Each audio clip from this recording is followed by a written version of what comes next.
In September 2025, the biggest video platform on Earth just quietly collapsed. Millions of views completely vanished overnight. For months, creators were operating in the dark. They blamed seasonal shifts, assumed a temporary server glitch, or obsessively analyzed thumbnail saturation, searching for any excuse for why their empires were suddenly failing. But the shift was driven by forces outside the platform. New AI oracles had erased the friction required to find answers. Think about the last time you had a highly specific problem, like trying to fix your sleep schedule while working night shifts with a newborn. In the past, you scrubbed through 15-minute videos, hoping the creator would eventually address your unique edge case.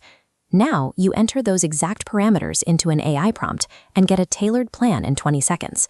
As users migrated from broad broadcasts to hyper-personalized answers, the underlying architecture of digital content delivery fractured. This collapse wasn't an accident of the market. It was a mathematical inevitability.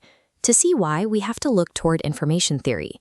In 1948, mathematician Claude Shannon introduced the concept of entropy into the study of information. In this context, maximum entropy doesn't mean a chaotic mess. It describes a state where all possible outcomes are equally probable. Imagine the random static on an old television set. Because every pixel is equally likely to be black or white, the surprise value drops to 0. For years, creators were rewarded for imitation. They cloned successful thumbnails, followed the same retention hacking formulas, and used identical clickbait titles. Over time, this uniformity flattened the platform. The ecosystem entered a state of informational heat death.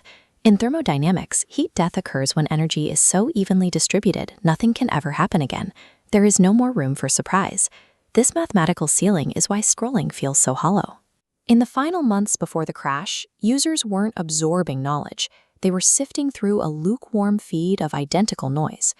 As the educational audience migrated to AI assistants, the platform deployed a desperate survival strategy, an algorithmic concept called information gain.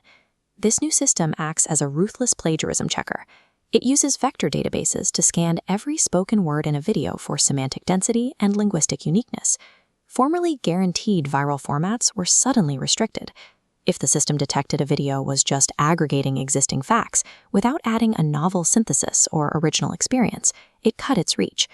The irony is sharp. In a frantic attempt to salvage ad revenue from its silicon rivals, the platform deployed an algorithm that mandated the one thing AI cannot simulate: the weight of a lived human life. For a creator to survive under this filter, the focus has to shift from what is being said to who is saying it. Humans must offer the very things AI lacks: shared physical reality and storytelling. This requirement maps onto systems theorist Gregory Bateson's definition of information as a difference which makes a difference. In a system at maximum entropy, human authenticity is negentropy, an injection of order cutting through the noise. Think of 80,000 people shouting the same word in a stadium. You tune it out. But if one person whispers a secret, that breaks the heat death. This energetic disruption is the core of Aikido. It relies on a principle of zero resistance. If an attacker pushes you, you don't push back with opposing force. You blend with their momentum and redirect their energy. For a decade, the internet was an inbound assault on your attention. It was built on forcefully pushing information at you. But through authentic presence, a creator stops pushing. They become magnetic. In a high-entropy world where everyone is exhausted, the greatest gift you can give is an economy of resources. You respect the audience's energy by giving them their time back. The last decade of the internet was a digital version of Plato's cave. Prisoners were immobilized in the dark, watching two-dimensional shadows of puppets and believing they were staring at reality. The illusionists were the marketers and the algorithms. They used spectacle and artificial problems to keep us bound to the screen. But the AI revolution broke the projector. The shadow puppets no longer work because the audience has access to an oracle. We are leaving the cave because we no longer have the energy to watch the wall. This realization sparks metacognition, thinking about thinking. It's that sudden jolt of awareness where you recognize why a title made you feel insecure or why your thumb is seeking a distraction. Finally, we can see the chains now. The role of the teacher or the creator is no longer to make the shadows entertaining, but to show the prisoners the exit.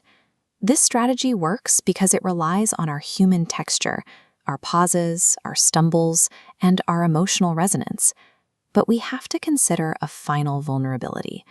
If authenticity is the new metric for the algorithm, it is only a matter of time before the machines train themselves on our flaws.